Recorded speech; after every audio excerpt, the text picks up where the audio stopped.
people would come up to us at the beginning and be like, so what are you doing for marketing? Because obviously this thing is, still going really good. We've got a bunch of unpaid moms out there that are telling other people about it. They're like our salesmen, our salespeople out there in the world. They're killing it. And we're just like trying to remove obstacles. And that's really still our strategy, is like remove obstacles from people. We do a thing, even in our events, you probably kind of get a sense of this, but we do kind of like serve hard and sell easy. Like we really don't try to sell on the road at all. Like when we're doing events or anything, we're not really trying to sell. We're just trying to be there, trying to serve. And the sales just sort of happen. We got enough people that are telling other people about it. But that's a privilege, and it's an honor to have that. But we're just, I'm so indebted to all these salespeople we have out in the world. They're just kind of, it's even funny, we'll have a line at a convention or, some kind of book tour event. And there'll be people like, the people in the line are telling other people. So there'll be people, I brought her up here because I had to tell her. And so it feels so, our audience is like the best. It's like people like you guys. It's just like the best people in the world. Like we're so privileged.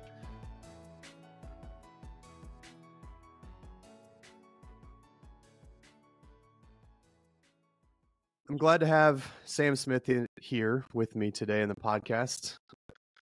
Sam is an author. He goes by the pen name SD Smith, and he's got these books. They're excellent books. My family's loved them. My daughters, we read them out loud to them, the Green Ember Series. We have all the gear. He's become kind of a buddy, getting to meet him in person at a homeschool conference in St. Charles. Just an incredible guy. Sam, thanks for joining me, man. It's my pleasure. I'm so glad to be here on the balded, bearded, glasses dad podcast. It's a thrill. I'm sure you've been combing the world trying to find people that look like us, and but we're here. There's a lot more 40-something-year-old bald bearded guys out there than you may even know. There's a lot. There's a lot of us. We are a dime a dozen. I'm trying to make us feel special, but we're really not. I'm sorry. And SD Smith's not my pen name, dude. Those are my initials. I didn't make that up. Those are my initials. Well, forgive me. I guess we'll just stop then, because I can't get this right. I don't know what I'm talking about because I'm not an author. No, it's good. It's all good. But I just made it sound like I'm some kind of phony, like I'm a fraud. But I mean, my name's Samuel Dale Smith. Humility piece that you talk about everywhere, because that's obviously a strength of yours. Get it right. Get it right. Get it right. Call me by my name. So that's what we're gonna do. Then I'm gonna have to make you call me the Honorable, the Honorable. Okay. Yeah. As a senator, like it needs to be official. Okay, we're gonna move on from that. But it's great to have you. Glad you're here. My family loves your stuff. Your story is incredible. You've become this author that's really successful out the gate. You're young. You quit your job to do this full time. But I really want to kind of start with the history, and not the history. You've talked about the history a lot, your own history, your story a lot on other podcasts. But I'm really curious about the story about your grandfather. He was a painter and a poet and a World War II veteran, and he apparently had a big impact on you. So can you tell me about that and go into that a little bit? I'd love to. Yeah, that's cool. It's refreshing to talk. Well, awesome to talk about someone other than myself. That's really that's first off, that's exciting right off the bat. But yeah, Papaw, we call him Papaw. We're from the country, and he had a huge impact. It still has a really big impact on me. A country boy. Grew up poor, the Depression era. He's a real man, like a man's man in every way. Played football, loved to box, worked on cars. Very much a man, but he had this soft side. He painted. He loved beautiful things. He would paint. He'd find like flat rocks and paint birds on them. Beautiful birds. We've still got so much of his art. He made bird houses. He loved birds. He would paint baptistries. He would paint signs. He would paint paintings. He'd do portraits of people, and some of them are really. He did Winston Churchill.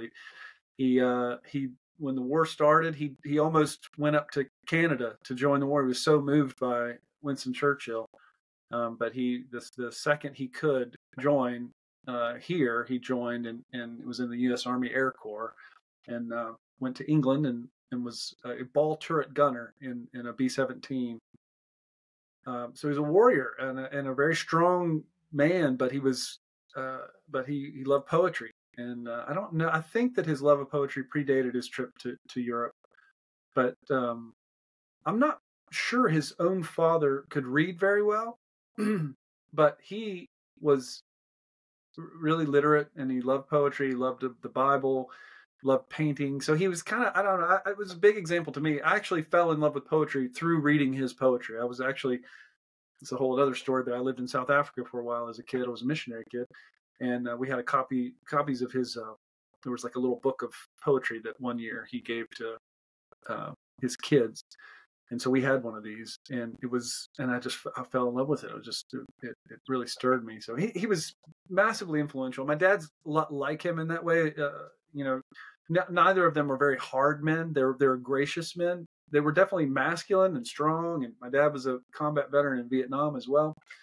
And they shot guns, they hunted, they were, but they loved beautiful things and poetry and stories and music. And so anyway, I just grew up with that being kind of normal. Like that was, it wasn't a dichotomy. It wasn't kind of like something that only the women in the family did. So I love that. That was crucial to me, being open to words, music, all the things that I think led me into the vocation that I'm in now, being a storyteller. A lot of that originated with him, I'm so thankful for him. He passed away recently. I mean, in the last, gosh, I keep thinking it's so much more recent, but it's been in the last 10 years. And but I miss him every day, and he's a huge, huge influence on my life. Do you ever get any stories of his experience as a ball turret gunner? Because we had friends that lived in Kansas City, and he was a ball turret gunner in the Pacific. And that is just a harrowing position to be in, shot at in a glass cube, sphere.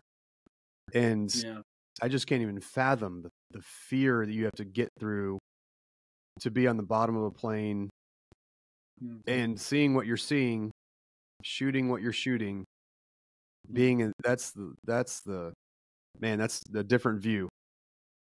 It sure is. And I don't know if there's a wonderful book by Donald Miller called Masters of the Air about the 8th Air Force and the basically the people that that contributed greatly to winning the war in Europe and elsewhere, but particularly the war in Europe.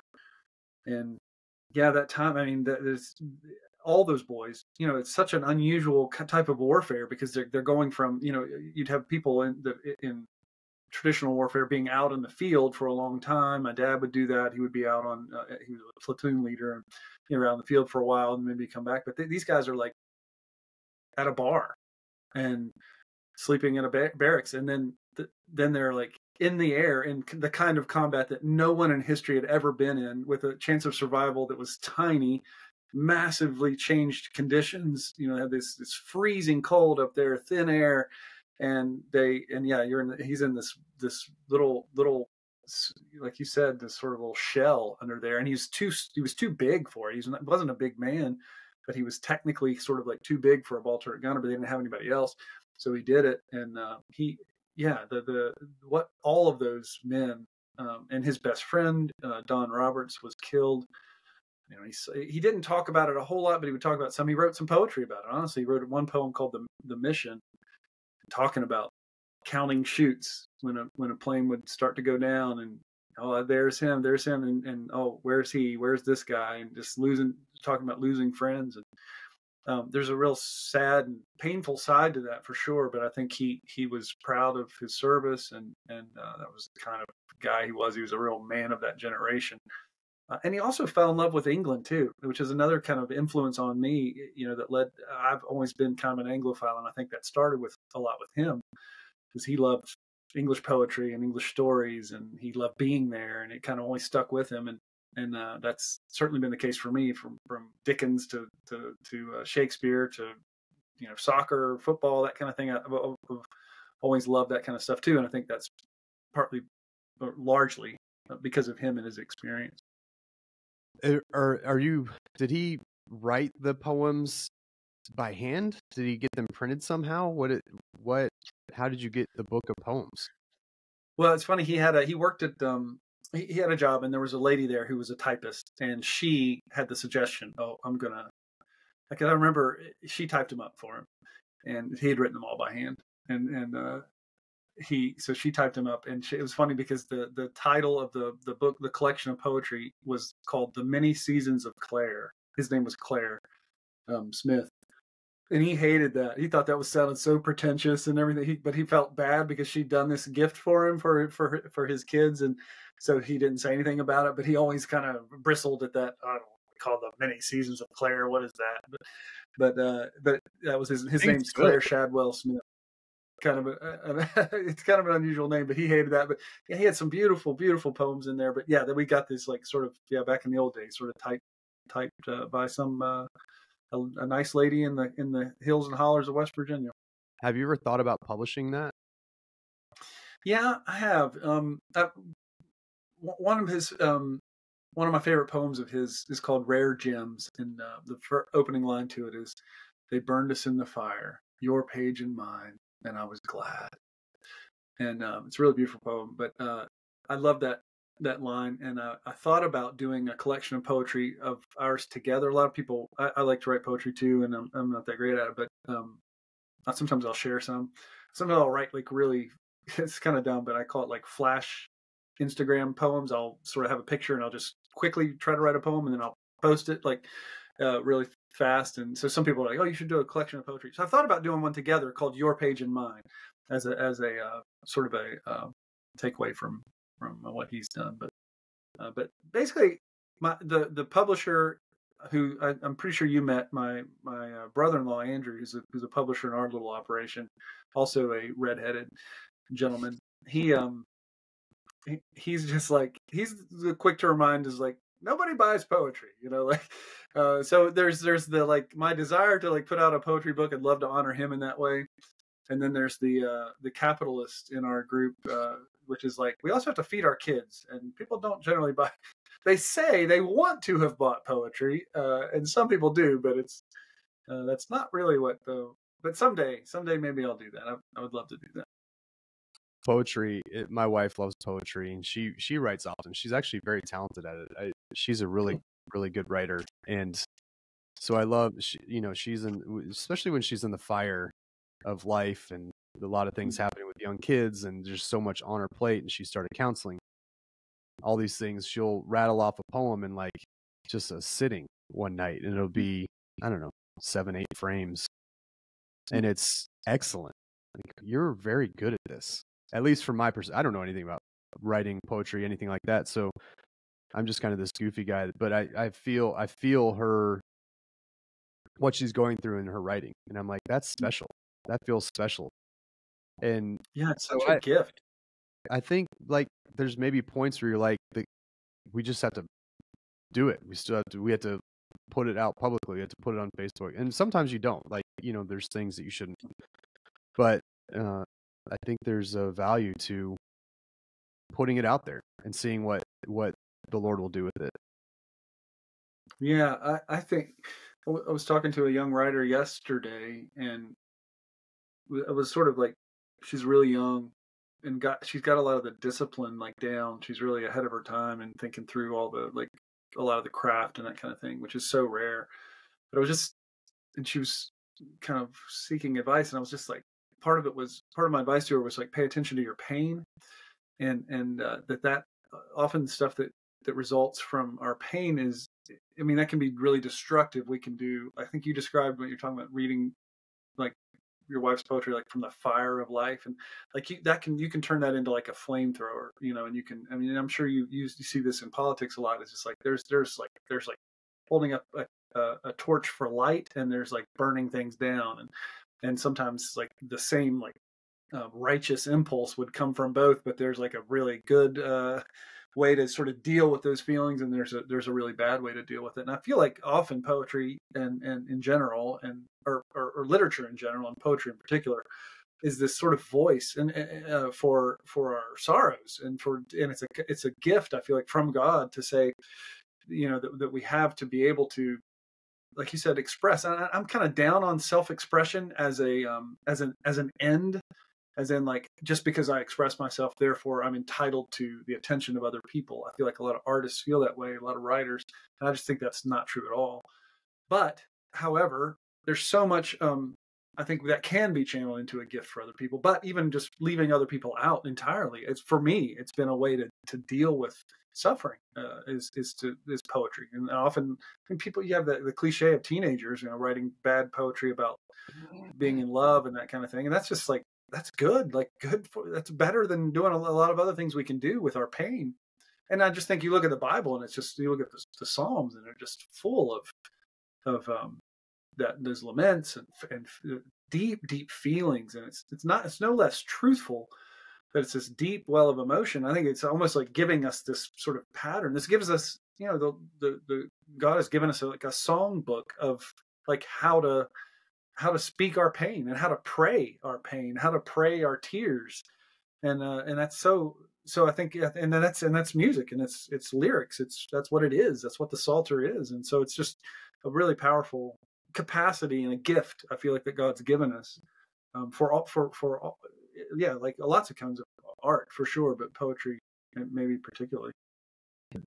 And there was one of the points, not in the chapters that I sent you, of what I thought we talked about, but love and service versus fame and self-expression, I thought was a really sweet way to explain what's motivating you in your work.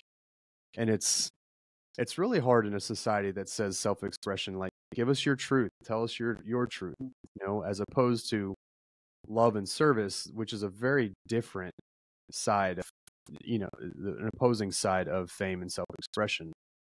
Caring about others, sometimes love isn't about telling like your own truth that you've come up with. It's an actual truth, something that's actually right and good and positive for our world, which is really sweet in your writing, because it comes out in the way that it's not a lovey-dovey story for kids, the Green Ember.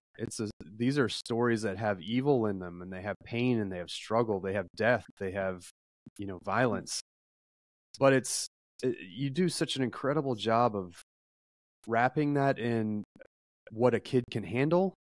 It was just, man, it just gives me goosebumps when I'm reading it, and as my daughters are going to sleep, and they can't handle going to sleep and being on a cliffhanger of the next chapter. They want me to read the next 5 chapters because you're in the middle of this really intense scene.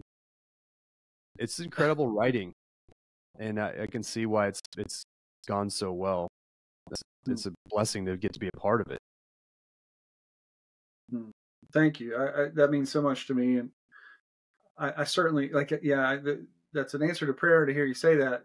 That's what I want. Is I want to give a good gift to kids, but I just don't think it's a good gift when you lie to kids about the difficulties of life, and when you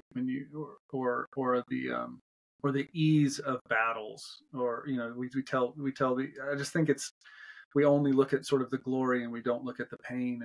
And I hope that, and so I think the stories are in that sense dangerous. Talk about them being dangerous to the darkness. But I do have a father's heart, and a genuine affection and love, and I feel like a duty, a responsibility, a stewardship before God, to serve these kids well, which to me means, in part, being honest with them. But you can't be all the way honest, as far as you can't just give all the horrors of life, and that's not so wrapping those realities in a hospitable frame, for the kids to be able to handle, is a big priority of me. And I would say that I care a lot about it, but also comes a little bit naturally to me because I just do it. I do it with my own family, I do it with my own kids. So that's where the Green Ember came from, with stories I told my kids. So I don't have to calculate a whole lot and think, oh, how do I balance this out? It's sort of I feel like it's my native tongue, because I think I was just like born to be a dad. Like I've always felt like daddish. I've always thought being a father is what I, even when I was a teenager or a young person, I thought, I'd love to be a dad. Like, I'd like to be a good dad. Like that would, and I think so my gifts are sort of in that area. And I think those translate so well into being a storyteller for other kids. Partly just because I don't have to like figure out what's the market say and what's hot right now. Or I can be pretty honest and pretty natural in a way, I think, and I think be somewhat effective, just because I think there's a lot of kids that are like my kids that are hungry for those kinds of stories. That's so true. I mean, it's true for my kids. I can just tell you from our perspective, that's so very true. Watching them listen and get so into this stuff, wanting shirts and swords, and they had birthday parties that were around themed after your books. Just a sweet thing. And I think it's interesting too, to dovetail off that, is giving a gift for your kids with your work. And we talked about this a little bit before the technical difficulties, but this podcast, I want it to be something that's a legacy, evergreen topics. I want my grandkids and my kids to look back and say, what was important to my dad, my grandfather? And it's these principles on faith, leadership, and business. That's why this podcast is important, even though technically I'm really not getting anything out of it financially. It's a huge effort. I spent hours watching podcasts. Am I supposed to pay? Yeah, if you could send the pay, that'd be great. Yeah, for I forgot you got to pay you got to monetize this thing. You got to monetize it. You got to. We'll get to the business side of things, and you tell me. Give me your advice. I got to subscribe to this to be allowed. So no, I'm jiving with you. I appreciate. No, I get it, but I all the help I can get, but I'll send you a Patreon link or something. But giving a gift to your kids, that with your work, with your efforts, with your mission, with your life, it's part of the reason why I ran for the Senate. It was just as a mission for us, as a mission. It felt like it was being obedient to God's call in our lives. And that gift was investing in what we want to see the future to be for our kids. The same way this podcast, in a lot of ways, the motivating factor is that I want to have these conversations with my network of people that I care about and I trust and I respect, and hear their perspective on these issues around faith, business, and leadership. And that hopefully one day, if that's a gift to even one of my kids, that's special. And I know you've done that trial by fire, just by telling these stories to your kids on your porch at night over years.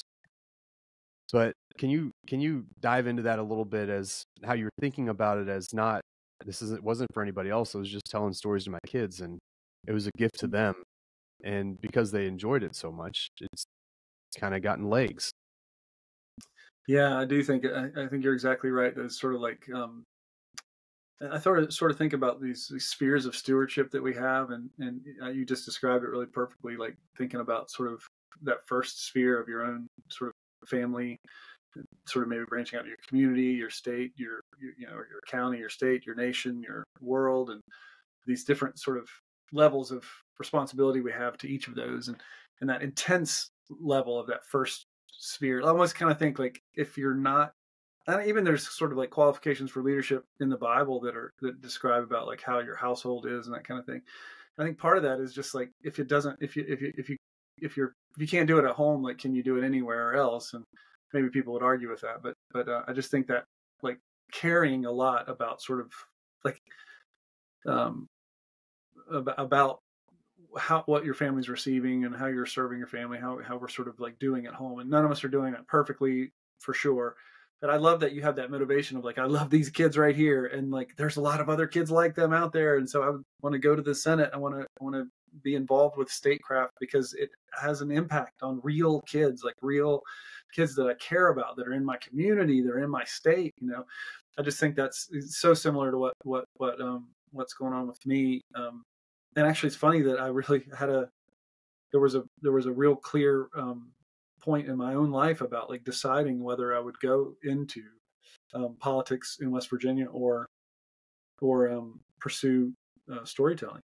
And I thought anyway, there was a whole lot that went into that decision, but I think both are so valuable.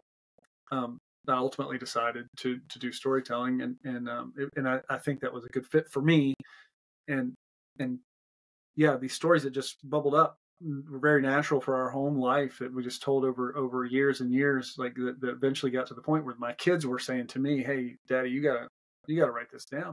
So initially, really did just write it down write down the Green Ember, wrote that book almost like as a memorial of what we'd done together, like the time we'd had together, as a little keepsake, little relic. And I genuinely was. I think this is true. I mean, I always thought like, oh, yeah, I'd love to be a writer. I'd love to, have books that people cared about.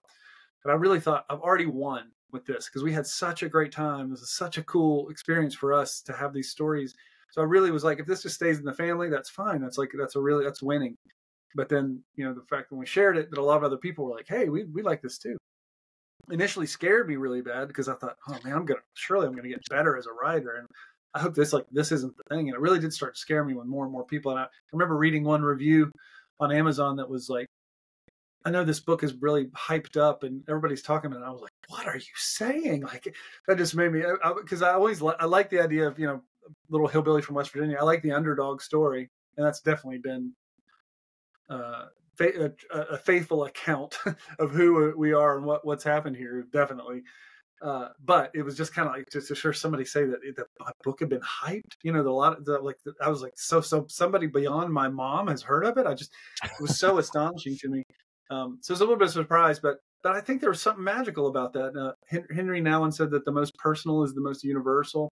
And I think there's something true about that. There's something that really resonates with somebody doing something authentically for another person that they love, or a few people that they love, and that being translatable to a bigger group and really have an assonance, have a resonance with those other people. I tend to think that's normal. And I tend to think that people who sort of like, I'm going to do this because I'm going to do it for the whole world. I'm going to create this thing and everybody's going to love it. I just think that's naive and maybe, I don't know, maybe misguided. And maybe it almost sort of indicates the orientation of the heart of the person that's trying to give a gift. It's like, that's not really you're almost like saying, what I really want is millions of fans. Like, I really want the world to love me, instead of like, I've got this gift that I want to share with these people. And, oh, it's a little bit bigger than I thought, that group. Oh, that's really cool. Like, wow. So it's, I resonate deeply with what you're saying. When did you know that the book was really taken off? I don't know the dates. I don't keep track of time very well, like in that sort of sense. But I think experientially, I can remember it probably was getting, like, when you first do, there's like you've probably experienced this with your podcast, but there's like the friends and family round, or even like when you do a business, there's like, for your first users are the sort of friends and family. And so we had that experience, and that went well. But you never know. Like, of course, your aunt likes the book, and of course, your mom's going to tell you how great it is at all times. And it's like, yeah, Mom, I love you. Thank you so much.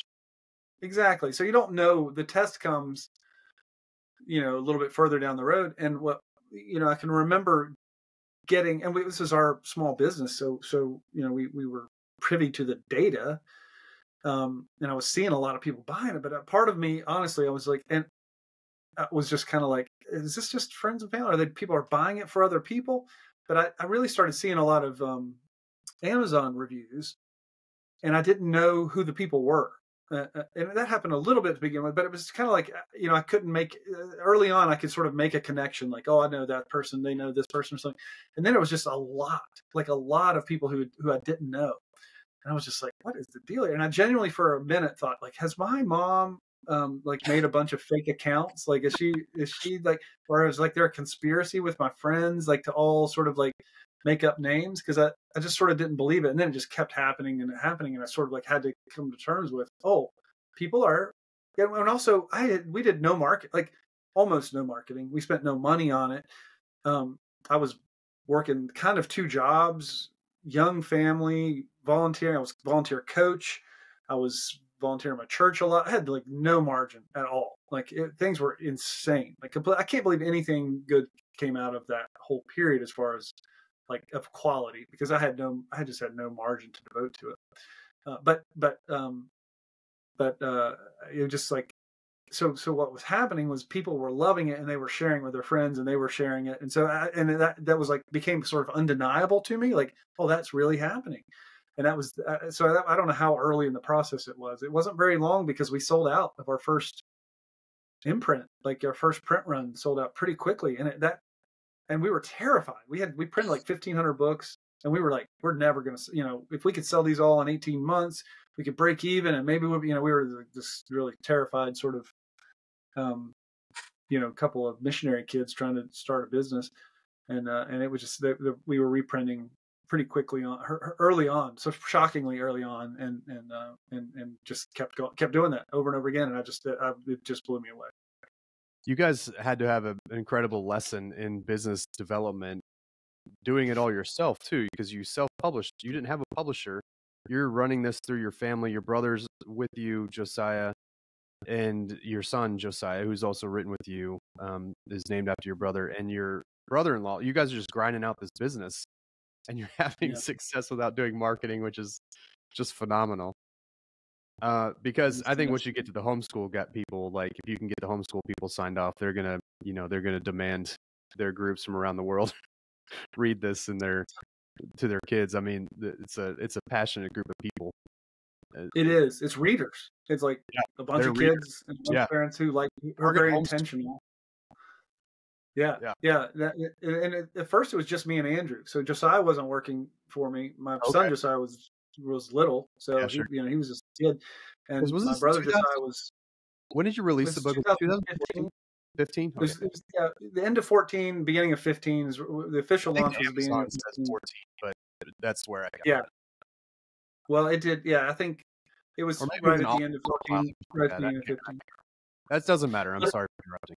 No, that's great. But it was just me and Andrew at the time. Josiah, my brother, when we started doing events, he would start coming to those, and he's just like my best friend. And we played music together. We were church together.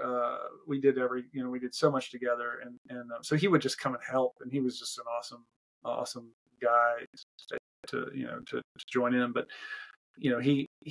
when I quit my job in 2018, 17, 18, something like that, we were only about 2 years into the whole process.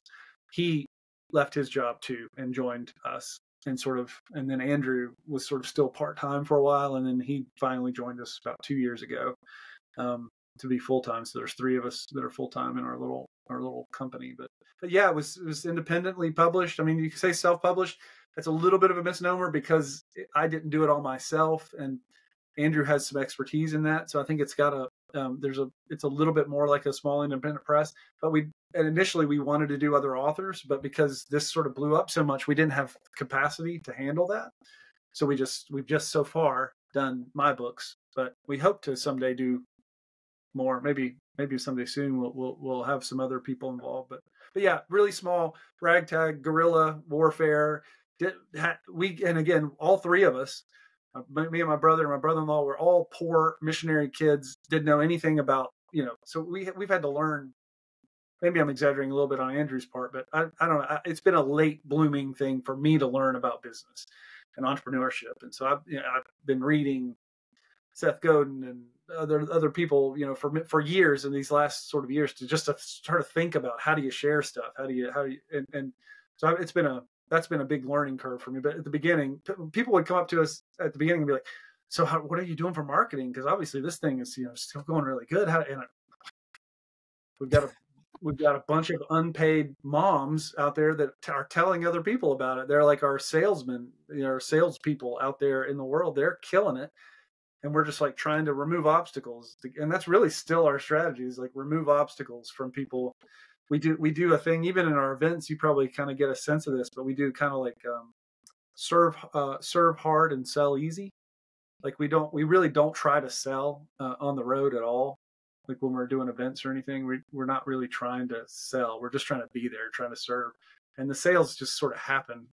We got enough people that are telling other people about it, but that's a privilege, and it's an honor to have that. But we're just, I'm so indebted to all these salespeople we have out in the world. They're just kind of, it's even funny that we'll have a line at a convention or, some kind of book tour event. And there'll be people like the people in the line are telling other people. So there'll be people. I brought her up here because I had to tell it, and so it feels so. Our audience is like the best. It's like people like you guys. It's just like the best people in the world. Like we're so privileged. It's really interesting. You talk about the philosophy of not selling like easy selling, but just providing incredible levels of value, and that creates the connection, the trust. You give a speech on how to write at a homeschool convention, a bunch of moms around. Is like, well, this guy knows what he's talking about, because look at him up here. I mean, he's not trying to hard sell me on buying his book. He's just saying, here are the things you need discipline. You know, you need, at some point you need to say, listen, if I want to do this for a living, I've got to have a schedule. I've got to do it. I've got to get after it. I've got to be disciplined. You know, you have these several pieces that you talk about as advice for writers. That is coming across to somebody who's building that trust. So I can't even fathom what you've gone through there, but kind of want to get into that. Was all over the place. I'm sorry, but the entrepreneurial journey. Can you walk me through that start?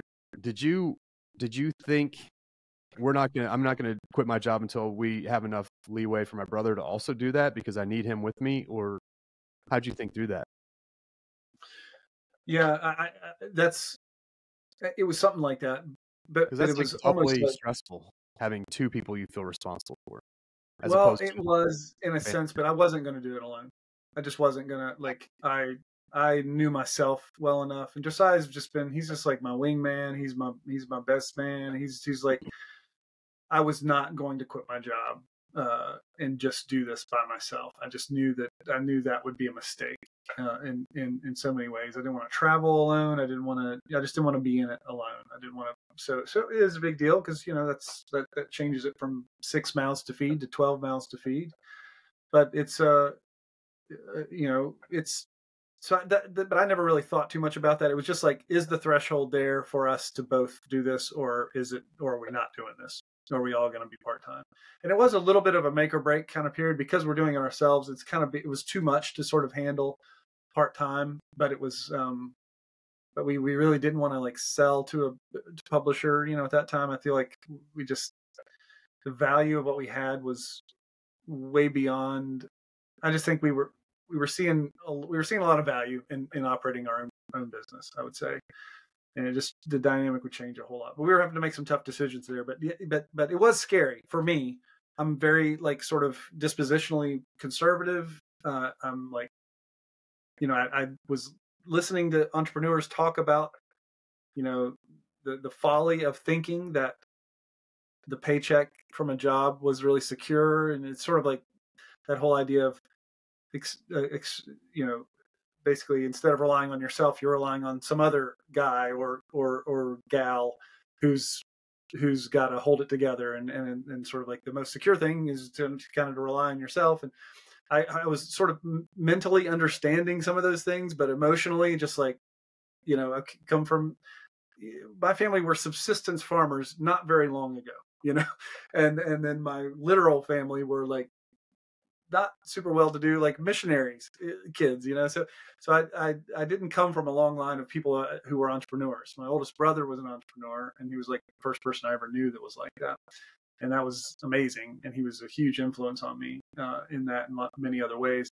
But it wasn't like in the air, you know, it was kind of a really different thing. And I'm not naturally very like salesy or techie, or like, there was a lot of weaknesses, I would say, in my own sort of makeup, things that I wish I could go back and have more, you know, I wish I was like, I'm not like the Excel sheet guy, you know, like that, you know, the people that sort of know how to run the numbers, and the ledger book guy. Like, I'm just not, which is bad. I hate even saying that because it's like, it's such it's such an excuse. Like, I'll just say I'm bad at all that, so then I don't have to fool with it. But anyway, what didn't come naturally to me, but so I was nervous about it, but it was really quickly, like, that time was just a sweet, sweet time. When we did finally decide to do it, the Lord was just so good to us. I'm so also sort of an anxious person, and that's kind of a whole story. But that time I felt so much peace. And I wrote, I think, my best book during that time, like when I first left my job. And it was, you know, we were there were a lot of signs and I don't know, just like gifts during that season that that communicated to me. I had the thing that I think a lot of people, a lot of entrepreneurs feel. Not too long into it, I was like, oh, we should have done this quicker. You know, like we could. Yeah. I've never felt like, oh no, we made it. It's been a huge blessing, and that's so much credit to Andrew and to Josiah, who handle so much and take so much of the burden. That I'm really so finding good partners has been a massive part of my story. Like, and there's nothing that kind of can replace brothers, people who love you, who loved you before they knew you were popular or anything like that. That you've got this long track record with. And I know a lot of people say, oh, don't work with family and you won't be able to have Thanksgiving dinner together. And there's all those horror stories too. But our experiences, we've been through the tough stuff. We're in the tough stuff a lot. But boy, I just knowing that these people love me and we love each other and we care about each other's kids and all that stuff is just it's been such a powerful bonus for us on our entrepreneurial journey.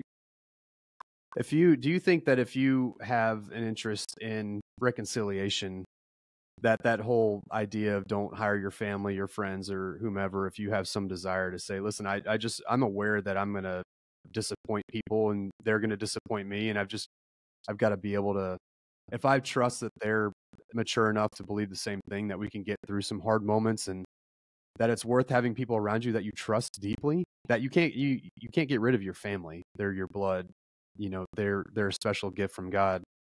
I just don't subscribe to that either. I think you ought to do business with your family and friends if you trust them, if you have the ability to reconcile. Now, if you don't, if you cut and run, which is what our society kind of tells us to do, then you're probably going to have a harder time. But if you have at least some desire to make good on things and keep short accounts, like it could be a real blessing because you know what you're getting. Mm-hmm. Yeah, I'm with you. I mean, it just feels like the same thing as, Lewis talks about, like there's no safe place in the world. From like, if you're not going to risk pain, then you'll never love. There's just like, the only safe place in the world I think is hell, and closing yourself off.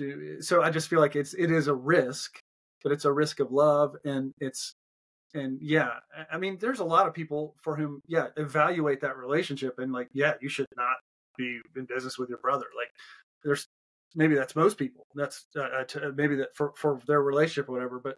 But yeah, to me, that level of trust is so important. Like to know that somebody has your back, that is absolutely invaluable. That these people have seen me at my worst. I mean, Josiah particularly has really seen me at my worst and my lowest and been there. And I love him so much more and love Andrew so much more than like business success or money. I love his wife. I love his kids. Andrew's wife is my sister who I took care of as like a little baby and have like loved my whole life. And like, so yeah, we're so tied that there's no, I feel like that's been a massive, massive advantage. Acknowledging the perils, for sure. And I think you said it so well, like the ability to sort of get along and to have short accounts and to reconcile, because there like absolutely will be conflict. And but it's the same thing as like a marriage. Like if you're like, if you're a cut and run person, then like you're going to cut and run. That's like what you do. But if you're kind of like, we got to figure this out. We're together. And then that's I think you have a massive superpower sort of going into business if you have that. We lack a lot of things for like business acumen and other ways, but that like core loyalty and togetherness has been, I wouldn't trade it for anything.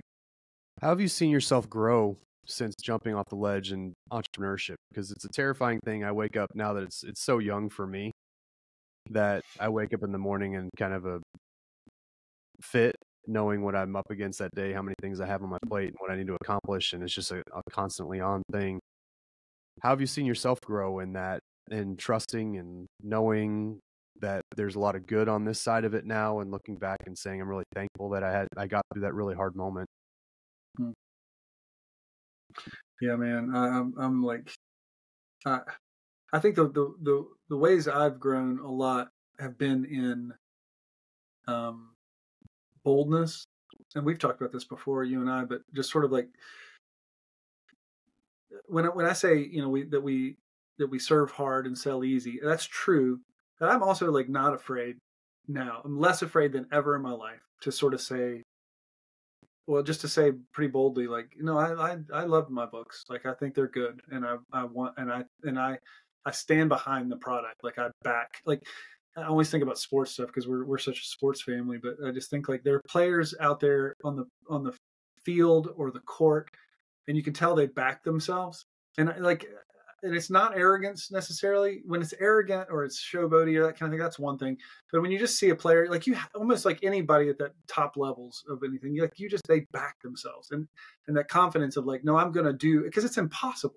It's impossible to play for Liverpool or to play for the Lakers or to play for, the Chiefs or whoever. Like, you can't do it.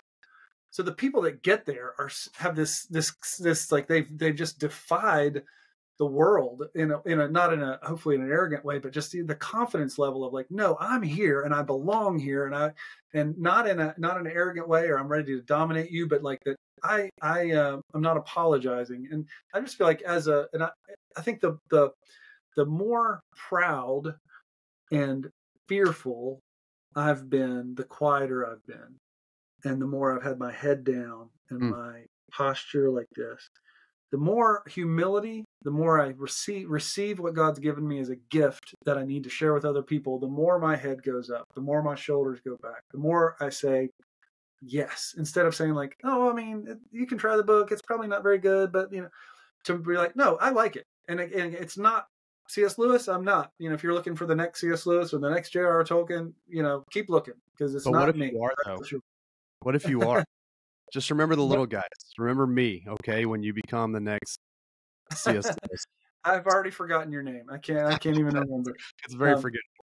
No, you gotta. It's never gonna happen because I'm never. We don't.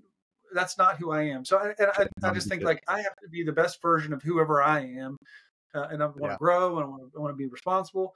But God's given me these gifts for a reason, and people are responding to these books that I shared in a very with a very open heart, with a very sincere heart. And people responded to that. And I feel like my responsibility to that is to, and this is something Josiah has really counseled me big time on, because this is my biggest struggle, has been one of my biggest struggles, I should say, is like, I'll just be going to speak somewhere and I'm just, in my heart, I'm just like, why would anyone want to listen to me? I don't, I'm not up for this. This is frightening. This is what. And Josiah would often be the person like, tell yourself the true story. This is, tell you, don't lie to yourself. Don't, accept that. Don't. And actually, one of the keys for me is like, it's disrespectful to the audience for you to behave like this. It's disrespectful to those kids for you to basically say that they're stupid and that they have terrible taste and they're making like, no, that's not really what you believe. You believe that it's valuable. This is what you gave your kids. So it's so back yourself and be confident and to get your head up and speak and see them and look at them and show up for them and that's a lot different posture than what is natural for me. Like, as far as like born this way, the way I'm born is I'll be like worried and probably selfish and thinking, what do people think of me? How am I coming off? And, oh, I don't want to seem like I'm too this or, but this sort of like growth thing for me has been like, get your head up and look around and see people and be brave. For me, being brave is showing up and speaking up instead of being like a little mumbling sort of apologetic coward, which I think does come naturally to me, to say, no, I'm going to project and I'm going to say who I am. So that's been a massive like personal area of growth. And I think that's a business thing too. Is I think there has to be, I mean, for being a writer is insane. It's so dumb. Who would do it? It doesn't work. Like it can't work. It's kind of like playing in the NFL or something. Like there are 8 million books being printed a year. How many podcasts are there? There's so many. Like, why would you do a podcast? Like another guy doing it's dumb. Yeah. It's dumb to write a book. It's dumb to expect other people to spend their time. So it's just like you have to cultivate a kind of like madness, a kind of like I don't want to make like light of like mental illness. I don't mean that, but I mean just like this sort of like bravado that's I think can be rooted in sort of I think that our audacity can be rooted in. I have this thing like get your MFA, modesty, fidelity, and audacity. These are like three sort of anchor words for me that like I always want to stay rooted, like who I am. I want to stay modest. I don't want to get too big for my britches. I want to be my Father's son. I want to have a humble heart before God. I want to be faithful in that way. I also want to be faithful as if I want to have fidelity. I want to follow Christ, and I don't want to tell lies, and I don't want to indulge in sin. I don't want to. That's not who I want to be. But then because of those two things, I think the third thing I can have audacity. So that's my MFA: modesty, fidelity, and audacity. But that audacity is rooted in sort of my identity as who I am in Christ. But I'm like a big believer in that, and I never would have had that in the past. That's something that's developing. This sort of like, instead of being a like why me or why us kind of natural instinct, instead of sort of like having an attitude of like, well, why not? Why not us? Why not these stories? Like, so that's like a mindset sort of shift. I don't know. I think like, and part of it is like, yeah, I'm scared. Yes. And yes, I don't have all the answers, but like that, I think I heard Seth Godin first say that, but like, do it stupid, do it scared. And I just love that, because it's like, if you are going to wait till it's all rational, you'll never go. Or until you're not scared, you'll never go. So like, so having a comfort level with like the discomfort of this kind of work. That's been a growth area. I don't know. Did I answer your question, or did I just ramble? Well, I don't think you grow without being just uncomfortable.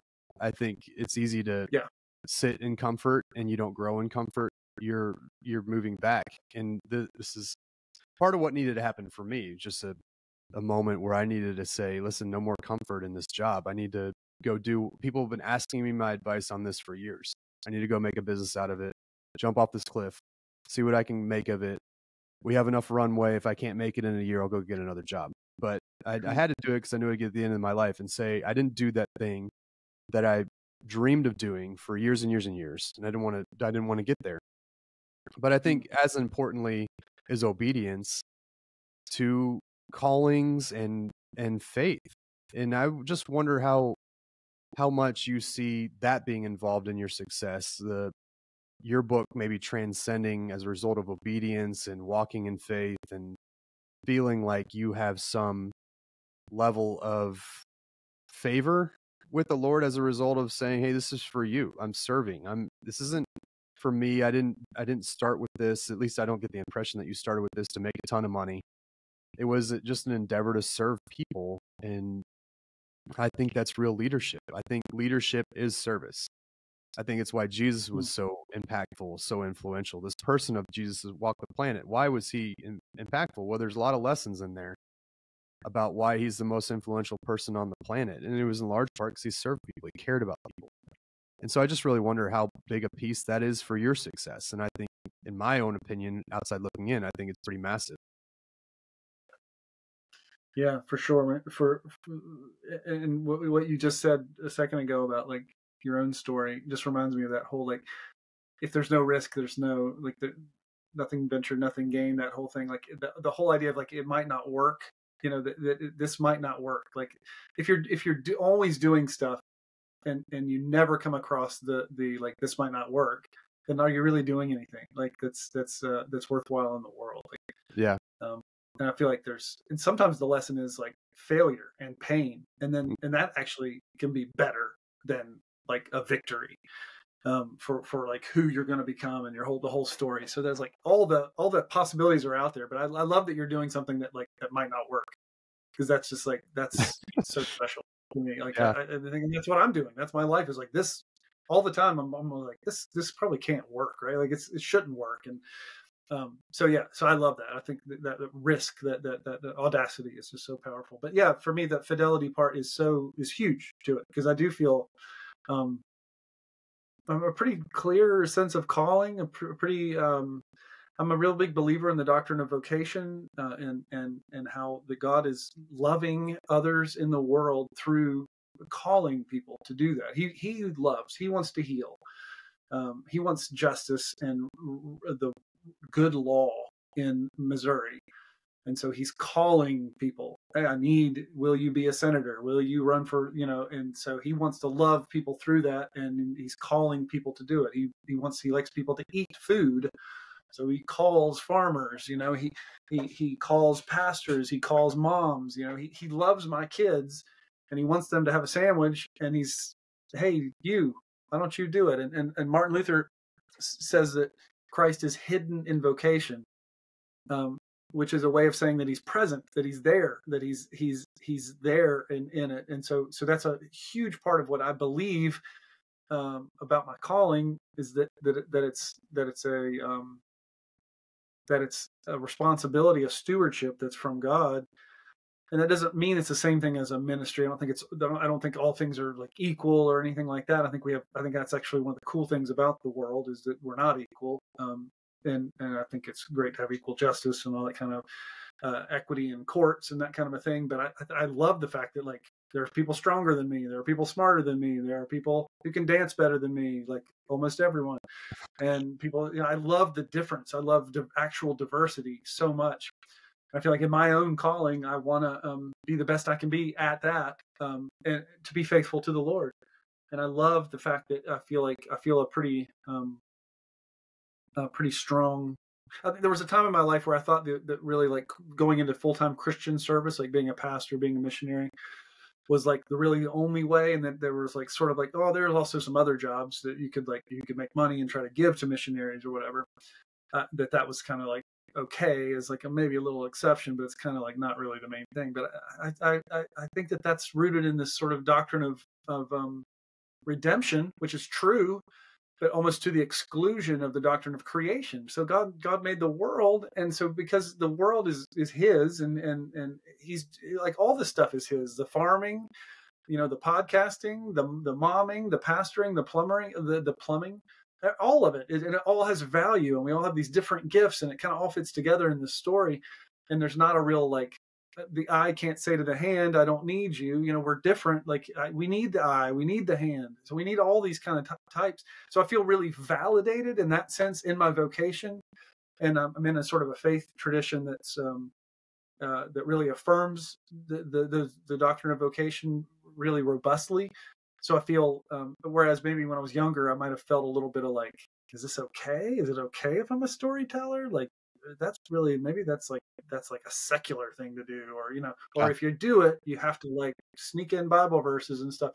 Yeah. I just don't feel that pressure anymore. I feel like it's an honest, good vocation, and I feel like I have a good conscience toward the Lord and toward the people I'm serving from it. But that, you're exactly right. That's like the root. That's everything in my life. I pray and hope flows out of my identity of who I am in Christ, because of what he's done, because of his victory, that I'm a participant in that with him, and that he's rescued me and forgiven me and taken my place. Like, those are all, like, that's who I am, is because of him.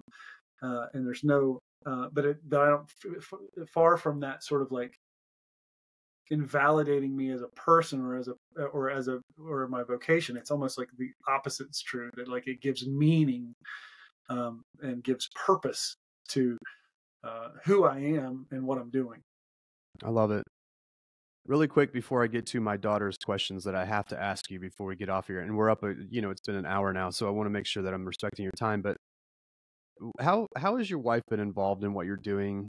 Just really quickly, give me kind of a view of your marriage and how you partner together in this big endeavor to be this leader as an author. Well, it's interesting. I feel like a lot of creative people are attracted to other creative types, and there's like, oh, we'll do this together, and they're like, one will do one part of it, another will do another part of it. That's not been our experience. Gina is massively creative. I'm looking past my computer screen to a painting that she's done that she gave me as a gift, and it's awesome. She's super talented. She gardens, she makes things, she cooks. She's like a homemaker and a green thumb, and she's very creative. We're kind of creative in different ways. But so we have these sort of complementary kind of gifts and like sort of intuitions about like home life and what we do. And some of those are sort of traditional and some of them aren't as much, but So she's been massive, massive, but not in the way that I think a lot of people think of as like, I've got to like, I'll be the person who edits everything and I'll be the one who designs this book. That's not, it's more been like, she's almost like, it's been liberating almost for both of us that I sort of like take care of one part of our domestic sort of affairs and she sort of take care of another. And I'm like a very much of a, because I work from home and I'm kind of inclined this way. I'm like definitely like a jump in and do some laundry and jump in and wash dishes and stuff. That's kind of the kind of person I am. We're not like strictly totally bifurcated, but she's kind of like I'll homeschool and manage the home here, and you go do this thing, and I'll support you. And she does. She'll read, and she actually is a really good editor. She's good at catching stuff, so she is involved. And anytime we do like a lot of times we'll do like a big signing of books and stuff, she's involved. She's great. She's great at she does some social media sometimes, but generally speaking, those are more like gestures. The posture is that I'm doing this work, and she's very fulfilled in her own vocation, which is mostly centered around our home and our kids. And she's very, very talented at that in many things. That was always like her desire, and our desires sort of like complement each other in that sense.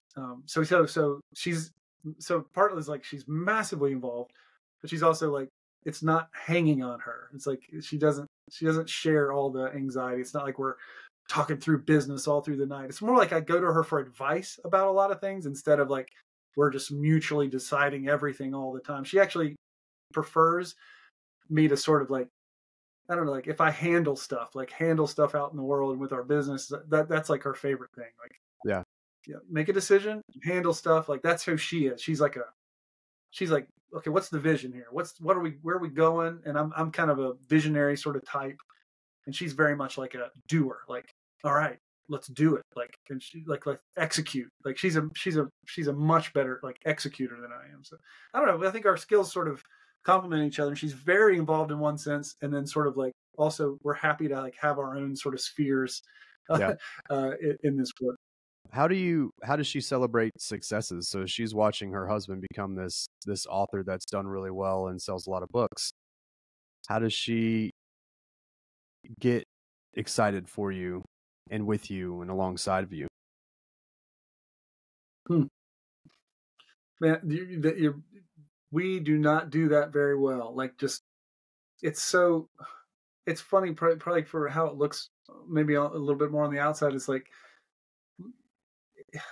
I don't know. It's almost like another sports analogy, but when you go down and you shoot a big 3-pointer in a game or something, and you drain it, it's like a great moment, for there. But like, what do you have to do? You have to like get back on defense. Like, so, as an entrepreneur, there's not a lot of time to sort of stop and smell the road. It's always like another thing. So we're not very good at that. I would say the best person in our team for that is Josiah, my brother, who like will force us all to stop and like, hey, this cool thing happened. But it's almost like I'm astonished at the things that would have been like life altering, massive, big thing to me, 5 to 10 years ago, are sometimes routine in a sense that like, we'll send a book off. Like last week, we sent a bunch of books off to press. We're doing sort of like we're doing new covers for the Green Ember, and we're doing a bunch of like behind the scenes stuff. So we did a bunch of work on sort of like reissuing the Green Ember. That's going to be coming soon. And we did tons of work on it. And it was like, we finished it. It was like this big project. And we're like, oh, so we went right into that off the tour. So we went right into that. No break to say like, oh, what happened on the tour? Let's celebrate. That was really special. We got to meet thousands of people and, went all over the country. We just went straight into doing that. And when that was done, we sent those things to press, and we got our next book, which is called Mooses with Bazookas and Other Stories Children Should Never Read. And we're immediately like working on that, getting the cover right. Oh, who are we doing for audio? So it's like we're terrible at that. She's terrible at it. It's legit called Mooses with Bazookas. It's literally called Mooses with Bazookas and Other Stories Children Should Never Read. That's awesome. I love it so much. I can't let my kids near your stuff anymore. It's so mean and ugly and hard for kids to handle. It's outrageous. This one's outrageous. This is kooky. This is not the Green Ember for sure. Is a title like Mooses with Bazookas? Is there any scenario in which it's not a little kooky? I don't think so. It's funny. I had a friend who read it, and he was just like, this was not very I was kind of surprised by how it wasn't serious and structured. And it was really just kind of a lot of gags and stuff. And I was like, what did you think? Well, yeah, when you saw the title, what did you think was what was going to happen? Is the process anything like you've seen Elf, right? The movie Elf. Yeah. You got the guy that comes in, like the expert children's writer. Is it anything like you bring this expert in and he's going through? He's like, I really got an idea right now that's just blowing my brain, and it's like bazookas in Moose's hands. Moose's with. It's like that. That's it. That we found it. It's weird because like it's Mooses with bazookas. Right. It's funny the mooses end up being vulnerable in the book, but it's I can't wait. My kids are gonna love that book. It's crazy, but yeah, I don't know. It's funny because another privilege of this job is I've sort of been able to follow my muse or largely. And I've had guys that have really supported and back me up, and they give a lot of feedback. And Andrew, particularly, he's the guy that's like, "Hey, I know you want to do a poetry book. Remember, nobody buys poetry." He's that kind of a guy who's like, tells you, well. And Josiah is definitely a big dreamer, big idea, big like, oh, you want to try this? Oh, let's do it, and that's cool. I love the contrast is good there, but largely I get to sort of, so the mooses came from a guy making fun of me, which is kind of my love language. But a guy, I was on tour in South Carolina at a bookstore, and there's this kind of a friend. He said, "So are you still doing this mooses?" Or he said, "Are you still doing this rabbits with swords thing?" And I was like, "Yeah, I'm still doing rabbits with swords." And he's like, "Why don't you mix it up? Why don't you do like, I don't know, mooses with bazookas or something?" And I was like, "Well, one, I love you because you're making fun of me in a context where a lot of people have a lot of nice things to say about me. So, sometimes on tour, I get a lot of positive feedback. So it makes me laugh when someone, treats me, like a brother, like busting on a little bit. Yeah. Love it. So I went home that night and was like, started writing Mooses with the Bazookas because I thought that was just such a funny thing. And I kind of like the idea of sort of making fun of myself. So anyway, but it turned into this little thing that's a little collection of stories that is going to, but I get to do that. Like, it's crazy that I'm not, it's so cool to have a job where I'm basically like, oh, you want to write a book with your, then, 15, 16-year-old son?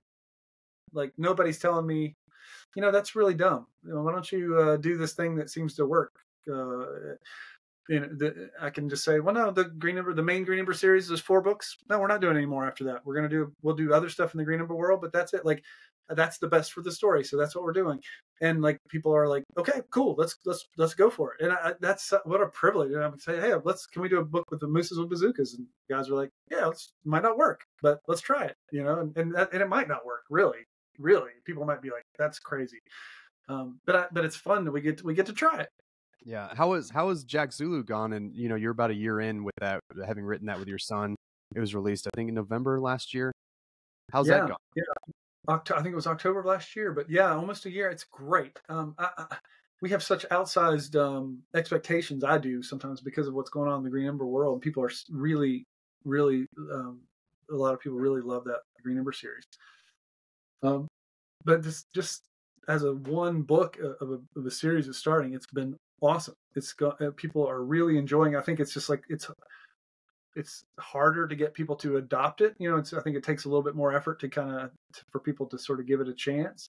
But I think it's doing better than the Green Ember did on its own when it first started out, which is really cool. And I personally love. I think it's in many ways an improvement over the Green Ember series. I think bringing a lot of lessons of what we learned, what I've learned from that, to the table. And really fun collaborating with my son. So it's awesome. I'm working on book 2. It's been kind of tough. We're working on that together, Josiah and I, and it's been kind of hard to execute because there's so many other things, when you're running a business and trying to put out other books and stuff. It's tough, but we're working on it really hard. And part of the reason it's hard is because we love it so much and want it to be really a really good gift.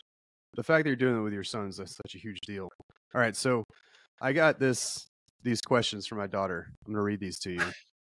I don't know if I'm going to write down your answer. I can't. My penmanship's not great, and they mock me mercilessly for it. But I've got to ask these because my 11-year-old, all my daughters really think you're the greatest thing that's ever walked the earth outside of Jesus and my wife. But this is really funny because I told her yesterday I was going to have you on the podcast. She's like, "You have SD Smith on your podcast?" So my podcast has made it now because I had SD Smith on.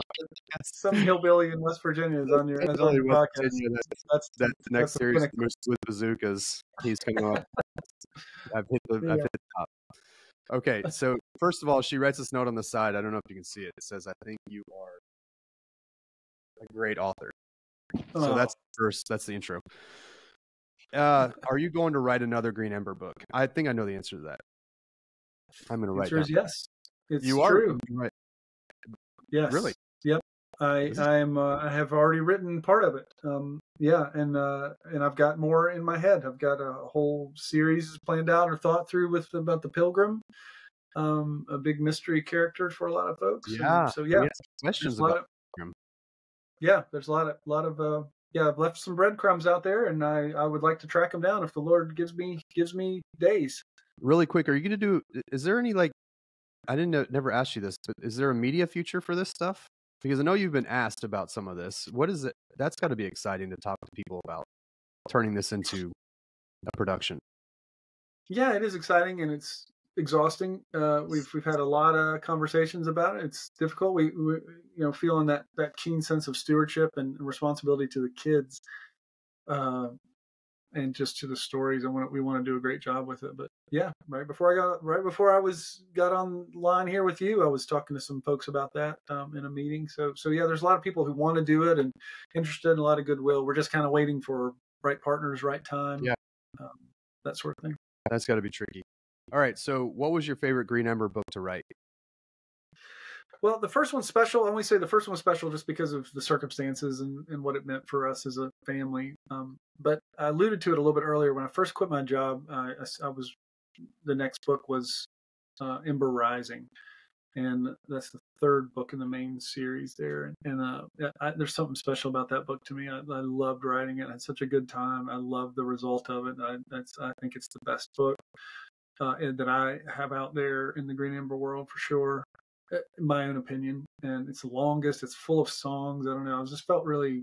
I wrote a lot of songs for it and in it, and yeah, I just love that one. That's probably my favorite. That's great. Question 3: did the characters surprise you? Yeah, for sure. Yeah, even like a really popular character like Helmer was a real surprise to me. He was just like sitting there when the kids came in to the Savory Den in the first book, and he was there. I don't know why he was there, and I was just like, what's the deal with this guy? Like, what's his story? And I was really curious about him. So he surprised me, and it definitely surprised me that he became so central to the whole story. Like a total fan favorite. He's by far the favorite character of anybody in the series, and total surprise. A lot of grief in our home when that, and I don't want to spoil anything, but it was hard for us. I mean, my girls cried. They cried. They're like, not Helmer. Yeah. And then is Jack Zulu your favorite book you've wrote, or is it Green Ember your favorite book you've wrote? I love that you maintained the grammar of that. I taught her how to write, so that's straight from my brain. I believe it's I have wrote-ed. I don't know. That's a tough one. They're special to me for different reasons, and both involve the kids. You know, that Anne and Josiah particularly were the original audience for the Green Ember was really special. So I feel like that was our little story, and then the fact that Josiah and I wrote Jack Zulu together is really special. So I can't pick between them, but it's the Green Ember. I love it, Sam. Man, this has been sweet. It's been special. I think I've said it. This has been sweet 1,000 times, but thanks for the time, man. I really appreciate it, and getting through the technical difficulties there. Hopefully this all comes out and we don't have to do it over again. Oh yeah, me too. It's but I would enjoy another conversation with you. It's always good to hang out, and I've appreciate it. I feel like I talk too much, I feel like I would like to hear more what you have to say. But when you come to West Virginia, we'll hang out. Yeah, well, maybe in a little less than a year, we'll be out there, and I'll bring my mics, and we'll have another follow-up conversation. And It'll be great. I really want to get to your missionary story. I just don't have time. It's already been kind of long in the tooth, but I want to hear about what it's like moving to South Africa when you're 12. I moved when I was in middle school, and it was an awful experience. And so moving at that time in a kid's life is really hard. And so I would love to hear some background on that eventually. So sounds great. And thanks a lot. Where can people find you? Where are the best places to interact with you or to see your stuff or buy your books? I mean, don't come to my house. That would be weird. But you can find me in my office called The Forge. But no, I just stsmith.com. You can find anything there. I think you can find all my stuff. Your pen name. So then your pen name at your pen name. Exactly. The name I write with my pen that is totally fake. That's definitely not. It's kind of in the realm of being right. It is. You're right. It's in the realm. So how can it be so wrong when it feels so right? It feels so right. I'm sorry. I'm just a nitwit. I don't have any experience in this space. I'm gonna embarrass my daughters when they see that I use pen name wrong. Maybe you're using it right. Maybe that is the right way. I've got real questions now. Sam, thanks, man. Tell Josiah I said thanks too. That guy's a stud, and really enjoyed connecting with him over the kind of planning this out in short emails. But what a great guy. He's wonderful. Thanks for having me, and I really appreciate it. Enjoyed the conversation.